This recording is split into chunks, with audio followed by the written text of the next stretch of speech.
آپ نے نبی کی زندگی پڑھو اللہ کے واسطے کہ آپ نے گھر کیسے چلائے. کھانے کو کچھ نہیں اور بیویاں خوش ہیں. سلوک تھا نا. کھانے کو کچھ نہیں ہے, 2 مہینے چولہا نہیں جلتا ہے, لیکن بیویوں کو ایسی محبت تھی کہ وہ قربان ہوتی جا رہی ہیں. اور یہاں سب کچھ دے کر گھروں میں آگ ہے, اس لیے کہ بول ٹھیک نہیں, نہ خامد کا بول ٹھیک ہے نہ بیوی کا بول ٹھیک ہے. اور عام طور پر زیادتی چونکہ مردوں کی طرف سے ہوتی, کبھی عورتوں کی طرف سے بھی ہوتی. میں تو دونوں کے لیے بات کر رہا ہوں. اس زبان کو میٹھا کرنا سیکھ لو. اگر اپنے گھروں کو چین سے سکھ سے بھرنا چاہتے ہو تو چیزوں سے نہیں آئے گا, تمہارے سلوک سے, بیہیویئر سے آئے گا. اپنے سلوک اچھے کرو, اپنے رویے اچھے کرو.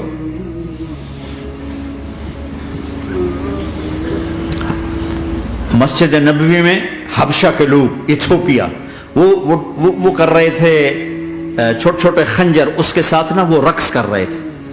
تو حضرت عائشہ کے کان میں آواز پڑے کہ یا رسول اللہ میں نے دیکھنا ہے. تو کوئی ہمارے ایسا ہوتا کہتا تو لایا نہیں کرتی, فضول کام دیکھتی. تو نبی کی بیوی کو چل بیٹھ قرآن پڑھ, چل مصلی پہ بیٹھ جا, چل تسبیح پڑھ.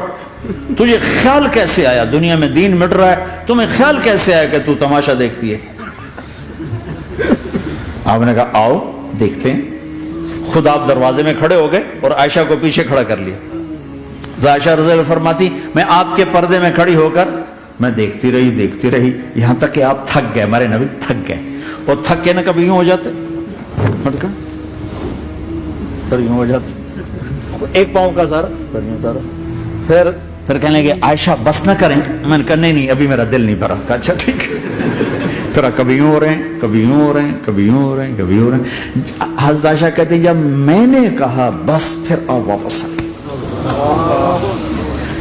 یہ میرے نبی کی زندگی ہے. تم لان تان سے زندگی بنانا چاہتے, ساس سسر بہو پر بیٹے سے بھی زیادہ حق جتانا چاہتے.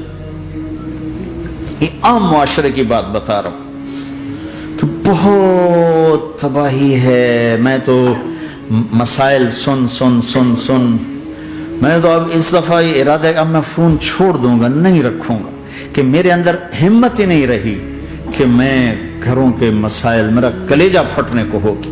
ایسے ظلم ہیں. ہمارا سسرالی معاشرہ بڑا ظالم ہے, بڑا ظالم. 99% ظلم ہے.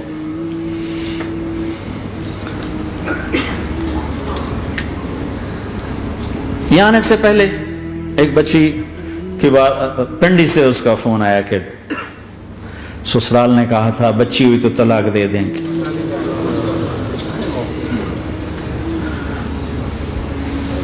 بچی ہو گئی. میں نے ہاتھ جوڑے, پاؤں پکڑے, میرا کیا قصور ہے, اللہ کی تقدیر ہے.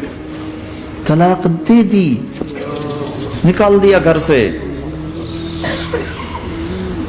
حج میں 2 بچہ بچی ساتھ تھے ابھی میرے حج میں, تو 22-23 سال کا بچہ تھا, اتنی سال کی بچی تھی. تو وہ میرے ساتھ حج میں اکٹھے تھے, تو ہم عرفات میں تھے. تو وہ بچہ میرے پاس آ گیا اور کہا بس مولانا میں اپنے گھر سے بڑا تنگ ہوں اور میں نے فیصلہ کیا میں جاتے اپنی بیوی کو طلاق دے دوں گا.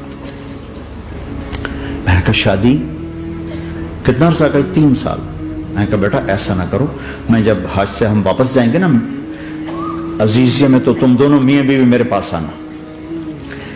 تو ہم جب واپس گئے تو میں نے پہلے اس کی بچی کو بلایا اور وہ خود ہی ملنے آ گئے کہ میرے کچھ مسائل ہیں. پھر اس نے بیچارے نے اپنا دکھڑا شروع کیا.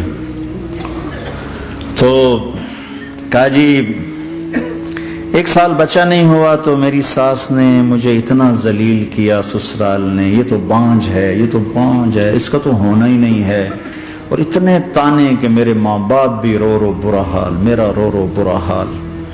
پھر آخر یہ ہوا کہ چلو میڈیکلی دیکھا جائے, ٹیسٹ کیا گیا تو فالٹ بچے میں نکلا، میں تو کلیئر تھی، تو پھر میری ساس کی ٹیپ بدل گئی، تو تقدیر ہے، تقدیر میں لکھا تھا ایسے ہی، تقدیر ہے تقدیر ہے، اب تقدیر آ گئی، اللہ کی رضا پہ پہلے اس کو ذلیل کیا ہوا تھا، اور جب بیٹے میں فالٹ نکلا تو اب یہ تو تقدیر ہے، تو اللہ کی رضا پہ راضی ہو جائے۔